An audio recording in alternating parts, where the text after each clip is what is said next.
నమస్తే, welcome to one TV health. ఈరోజు మనం ఆకుకూరల గురించి తెలుసుకుందాం. ఆకుకూరలు పోషకాల గని. ఇవి రోగనిరోధక శక్తిని పెంచి రక్తహీనతను తగ్గించి జీర్ణక్రియను మెరుగుపరుస్తాయి. పాలకూర, తోటకూర, కొత్తిమీర వంటి వాటిలో ఉండే విటమిన్లు, ఖనిజాలు గుండె ఆరోగ్యాన్ని, చర్మ సౌందర్యాన్ని కాపాడి దీర్ఘకాలిక వ్యాధులను దూరం చేస్తాయి. వారానికి కనీసం 3-4 సార్లు ఆహారంలో చేర్చుకోవడం వల్ల పూర్తి ఆరోగ్య ప్రయోజనాలు పొందవచ్చు.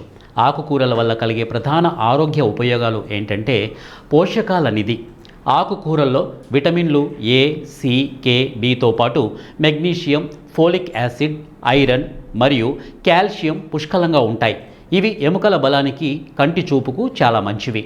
ఇక జీర్ణక్రియకు సంబంధించి బరువు నియంత్రణ గురించి ఆకుకూరల్లో పీచు పదార్థం ఎక్కువగా ఉండటం వల్ల మలబద్ధకం తగ్గుతుంది, జీర్ణక్రియ మెరుగుపడుతుంది మరియు బరువు తగ్గడంలో సహాయపడతాయి.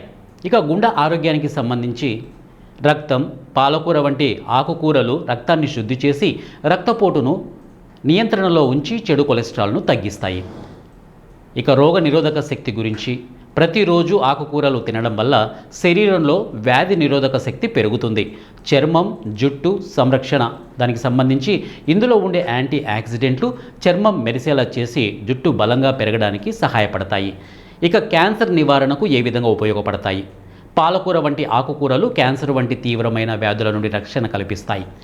ఇక లైంగిక సామర్థ్యం గురించి మాట్లాడుకుంటే పొన్నగంటి కూర మగవారిలో లైంగిక సామర్థ్యాన్ని పెంచి పోషకాలను కలిగి ఉంటుంది. ఆకుకూరలు ఎక్కువగా లభించే పోషకాలు: పాలకూరలో ఐరన్, విటమిన్లు ఉంటాయి. అలాగే తోటకూరలో కాల్షియం, ప్రోటీన్ ఉంటుంది. కొత్తిమీరలో యాంటీ ఆక్సిడెంట్లు రుచికి సంబంధించి విరివిగా దొరుకుతాయి. ఇక సూచనకు సంబంధించి చూస్తే ఆకుకూరలను కొద్దిగా నెయ్యి లేదా నూనెతో వేయించి తినడం వల్ల వాటిలోని పోషకాలను శరీరం బాగా గ్రహిస్తుంది. ఇది వాళ్ళ వన్ టీవీ హెల్త్ టిప్. మరో హెల్త్ టిప్తో మీ ముందుంటాను. Until then keep watching one TV health.